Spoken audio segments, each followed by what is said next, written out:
Yo, what's up, YouTube? Was So, it's your boy Skinny Moose.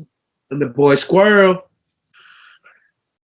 Now we're getting ready to do some of the, I don't know how Squirrel feels about this match, but it's The Undertaker versus Brock Lesnar 2002 No Mercy. I don't know if Squirrel's ever seen it. So, it's one of the, gotta be one of the Undertaker's most bloodiest matches. So y'all might have seen it. If not, review it and then go check it out. Undertaker went into this match with a broken hand already. That Brock Lesnar. I know it. I know exactly what match you're talking about now. When you said that, That Brock Lesnar broke. To be fair, one of my favorite fucking matches from Undertaker. So this has got a lot of good reviews in it, and it's got a lot of my personal opinions in it. So y'all gonna like it.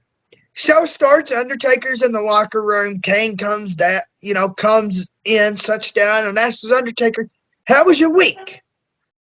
Undertaker's like, "What the fuck?" So the doc, trainer, medical staff, whatever the fuck you want to call him, and the Undertaker's in the back, and the doc has a needle. He didn't want to shoot this medicine, morphine, whatever the hell it is, into the Undertaker's hand. Undertaker said, "You gonna do it, or I'm gonna do it." he probably would do it. Undertaker gets the shot. Yeah, with that big needle, he gets the shot anyways. The doctor gives him a shot. And then the match, later on the match gets ready. And remember though, the Hell in a Cell is the Undertaker's playground. Many people went through it, but you ain't went through a Hell in a Cell match unless you've had the Undertaker in there with you. Yeah. So at this time, Undertaker and Brock Lesnar already has one hell of a history. They have a long, long history though. Yes. And Brock broke Taker's hand with a propane tank. This is actually a rematch.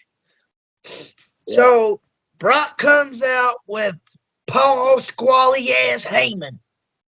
Yeah. One of the best managers and the best fucking promoters, bookers to walk the face of this earth. Yes, sir. But when he was managing Paul Heyman, Brock, shut up. God damn. Yeah. Alright. So, for some reason, if you watch Hell in a Cell now and then you watch it back in the day, I feel like the cell used to be bigger. And if I'm not mistaken, in this match, it's when Undertaker was American Badass. So Brock gets in the cage and the ref locks the door, locks and padlocks it, everything. Bell rings, Taker goes to swing at Brock. Brock misses. And Brock Lesnar's fast anyway, so you gotta expect the shit. The cell is 20 feet high, 30 feet wide, and weighs over 9 tons. Taker uses the cast as a weapon, and there's a band-aid on Brock's forehead from where Undertaker busted it open 3 days prior, before on SmackDown. Brock gets out of the ring, goes to the cell, and tries to get out by shaking and kicking at it. The more Brock tries to get away, the more Undertaker's on him like a fly on shit. Undertaker will not let Brock get away. Hell no. So Brock breaks Undertaker's hand twice in a few weeks period. Brock gets Taker in the corner and works on him, on his hand, on his bad hand, and his arm. Damn.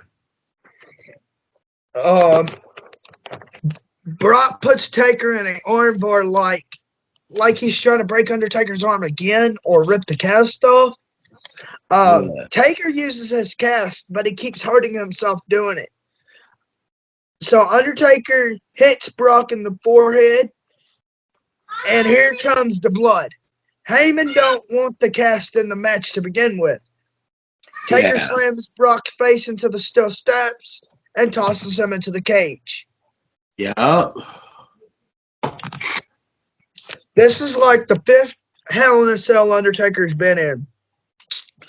Heyman's on the outside whining and crying. Taker's grinding Brock's face into the cage. I mean, Taker is showing Brock Lesnar who's the stepdaddy.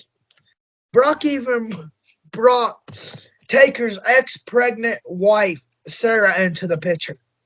Now, I say ex-wife because at this time, Undertaker was married to Sarah. Yeah. But over the years, he's, had problems with her and married Michelle McCool.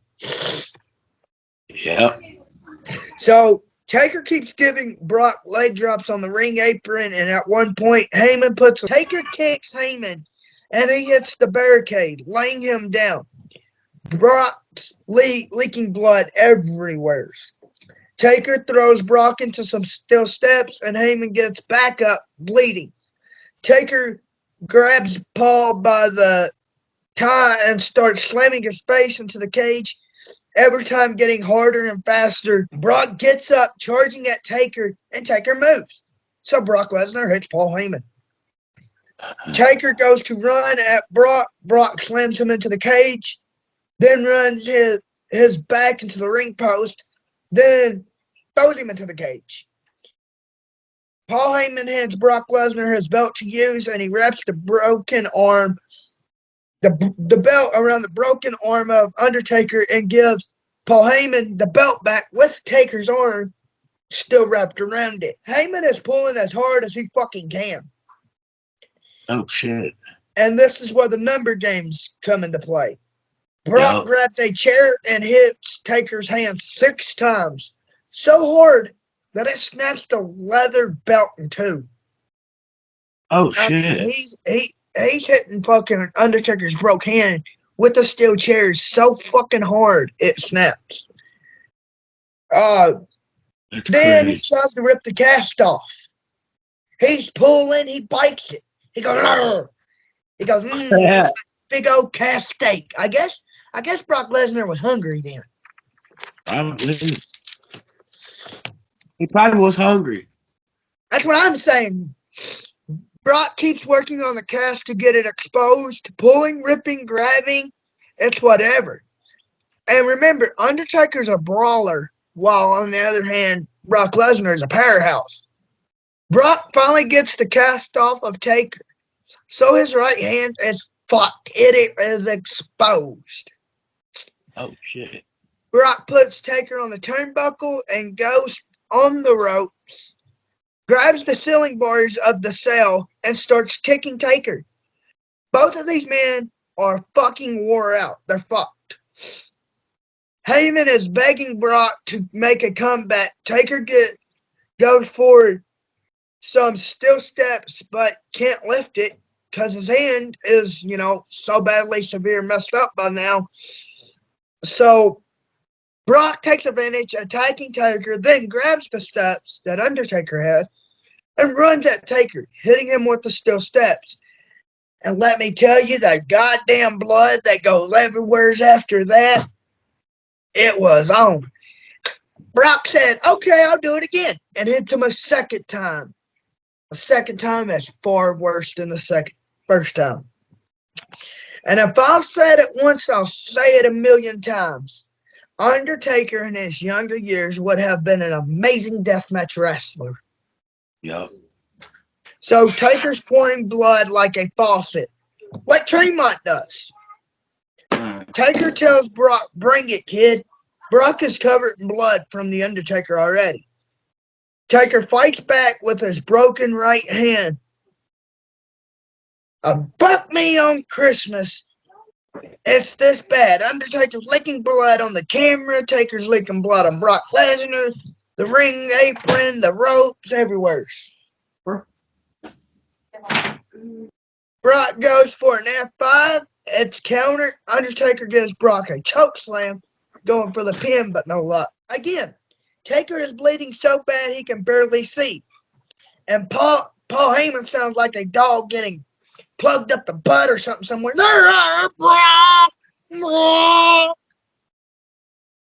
I'm just saying, though.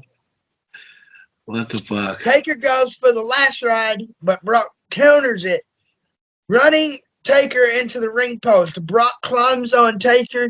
Taker gives him a last ride, goes for the pin. The ref even counts 1, 2, 3. Then Brock puts his hands on the ropes, which after the match, and then the ref points it out. I'm like, this is fucking bullshit. Taker goes for the tombstone. Brock reverses it, gives Taker an F5, and wins. Brock Lesnar fucking cheated. Yeah. I seen that match. I remember that match. If y'all ain't seen it, for Americans, it's on Peacock. Make you a Peacock, sign into Peacock, whatever. Go to No Mercy 2002. It's the last match, I want to say. And if you're like anywhere besides America, I think y'all use the WWE Network. Hop on there, type in No Mercy 2002. And like I said, I think it's the last match. So go check it out for yourselves. Yeah. I've always been a fan of Undertaker. I didn't like Brock until like 2017, whatever. A little story about that. When the Brock Lesnar broke Undertaker's streak, I got so fucking mad, I stood up and broke my grandfather's internet cable remote. I just whoosh and broke the motherfucker. Yeah. Moose out. Blow out.